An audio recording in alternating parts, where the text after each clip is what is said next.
Di awal film, kita diperlihatkan dua orang penyelam yang bertugas memindahkan tumpukan harta karun dari dalam laut ke sebuah kapal besar di wilayah perairan Spanyol. Awak kapal berkata kepada Walter, sang pemimpin kru, agar menyelesaikan misinya karena mereka sudah mendapatkan 30 juta dolar dari hasil harta karun yang ditemukan. Akan tetapi, Walter enggan udahan sebelum semuanya selesai. Sedangkan seorang penyelam bernama James masih harus memeriksa satu lokasi lagi dari bangkai kapal yang tenggelam. James pun diharuskan masuk ke sana tanpa tabung oksigen karena mengingat ruangan yang sangat sempit. Sampai akhirnya ia berhasil keluar dan mendapatkan apa yang diinginkannya. How long has he been under? 2 minutes.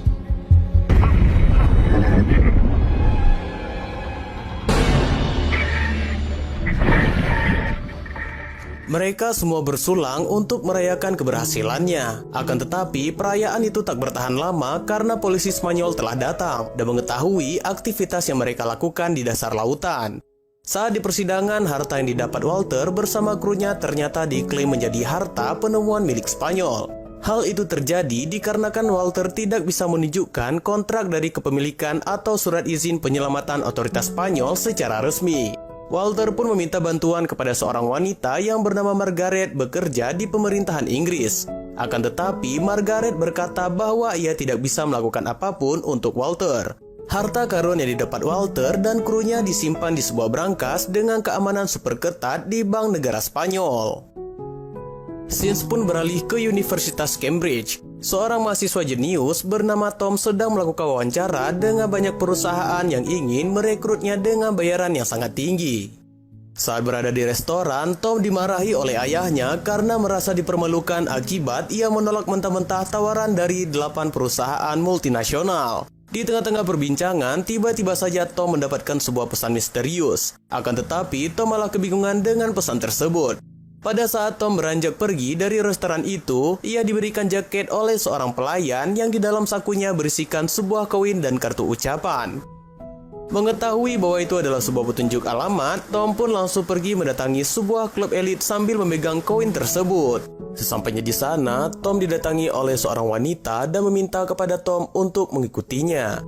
Wanita ini pun mendatangi seorang pria untuk meminta tanda tangan. Akan tetapi, diam-diam ia mencuri dompet dari si pria tersebut. Ternyata wanita ini adalah seorang pencopet yang handal dan ia bernama Loren. Setelah kejadian itu, Loren pun memberikan pilihan kepada Tom kembalikan dompet ke pemiliknya dan menjadi warga negara yang baik atau menjadi kaki tangan Loren. Setelah Tom menentukan pilihannya, mereka pun pergi ke sebuah bar. Sesampainya di sana, Tom didatangi oleh Walter dan menawarinya sebuah pekerjaan, yaitu membobol lemari besi paling aman di dunia, yang dimana sudah 80 tahun lemari besi itu dalam keadaan aman dan tidak ada perampok yang mampu untuk membobolnya. Di sini, Walter hanya minta tolong kepada Tom untuk meneliti lemari besi itu, mengingat bahwa Tom adalah seorang mahasiswa yang paling jenius. Pada saat Tom berada di kamarnya, ia pun mencari tahu tentang lemari besi yang dimaksud. Dan ia pun terlihat tampak tertarik dengan rencana Walter. Singkat cerita, Tom pun sampai di Bandara Madrid dan ia dijemput oleh Loren untuk bertemu Walter dan krunya. Sesampainya di sana, Tom bertemu dengan Walter sebagai ketua perampok, Klaus sang ahli komputer, James dan Simon yang bisa menyediakan barang apapun yang mereka butuhkan saat beraksi. Semua orang tak yakin dengan kepintaran Tom. Klaus yang merupakan seorang hacker yang mampu masuk ke dalam sistem, akan tetapi ia tidak masuk lebih jauh karena sistem membutuhkan pesan suara. Tom menyarankan telepon salah satu karyawan dengan berpura-pura menjadi pesan otomatis dan meminta karyawan itu untuk memasukkan kodenya.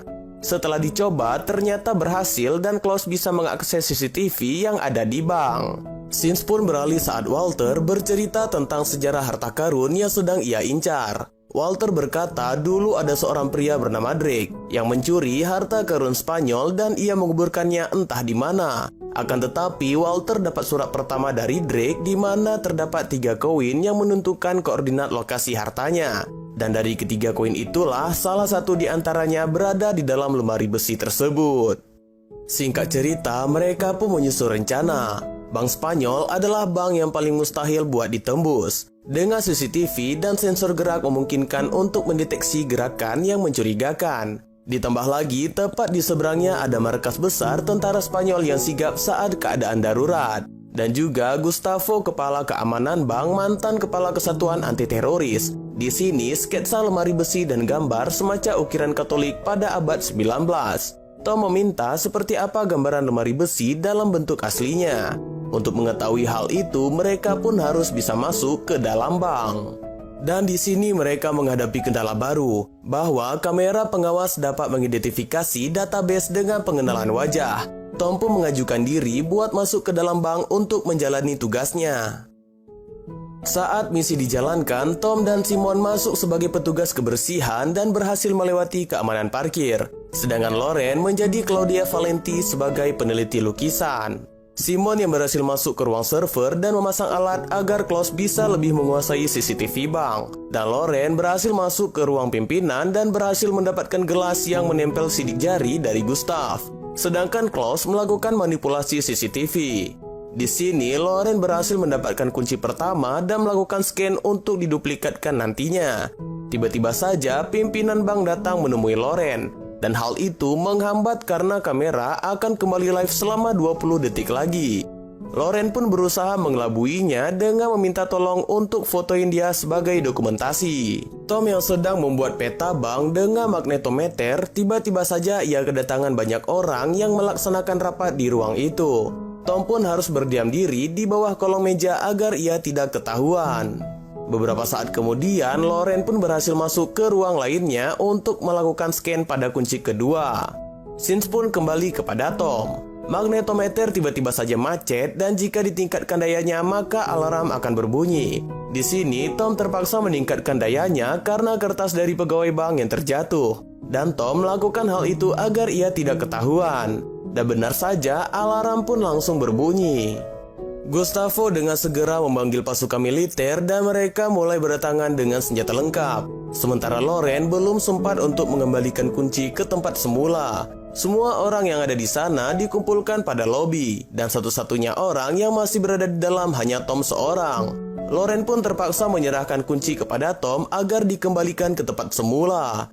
Tom akhirnya dapat mengembalikan kunci tersebut dan berhasil mengelabui petugas yang datang. Di sini terlihat bahwa Gustavo tidak menemukan penyebab aktifnya alarm dan mereka menyangka alarm berbunyi diakibatkan karena pemadaman listrik. Sis pun beralih di saat Tom menjelaskan sketsa dari peta lemari besi yang dimana di bawahnya kosong namun di atasnya ada tangki air yang dapat memenuhi ruangan dalam pada lemari besi. Tom kembali memperhatikan sebuah gambar dan ternyata itu adalah gambar Lady Justice. Dan kubah dari lemari besi itu tergantung pada timbangan. Akhirnya komplotan mereka mulai sedikit menemukan petunjuk tentang kinerja dari brankas bank.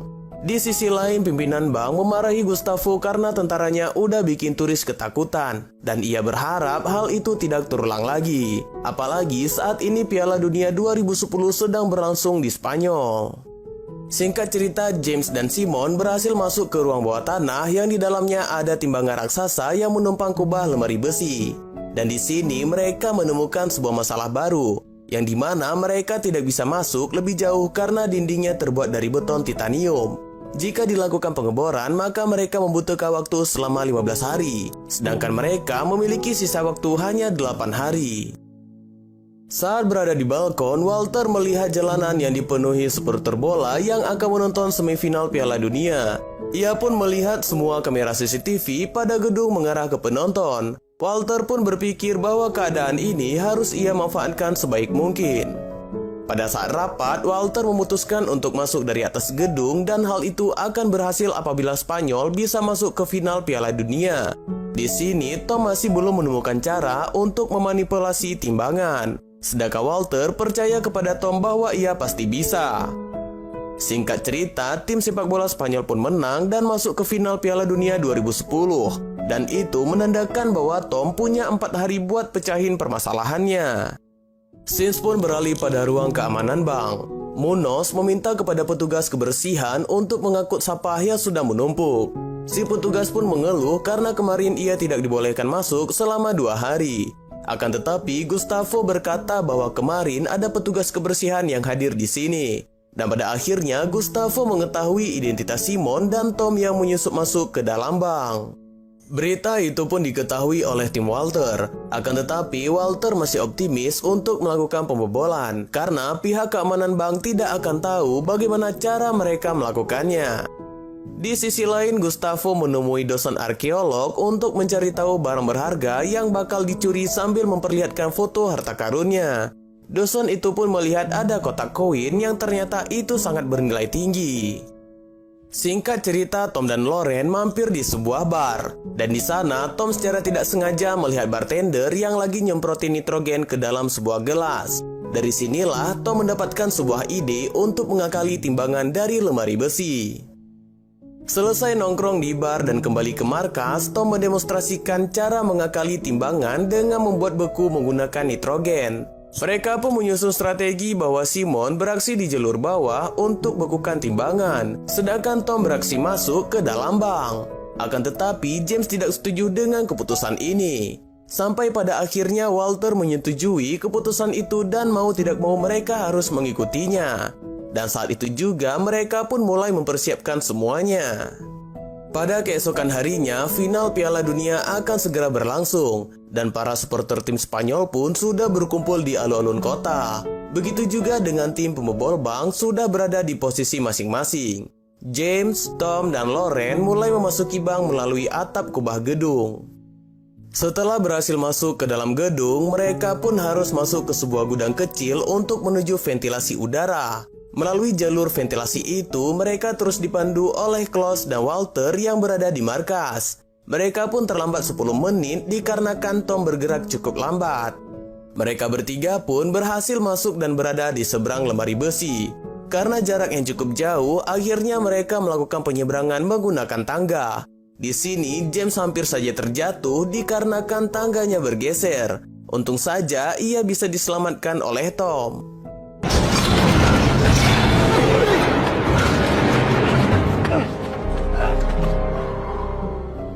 Sesampainya mereka di depan brankas, Klaus memberikan kode akses kepada James yang berubah setiap 33 menit sekali.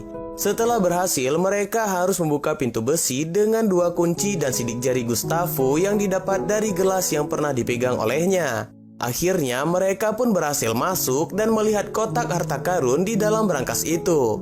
Dan sekarang giliran Simon yang bertugas untuk membukukan timbangan.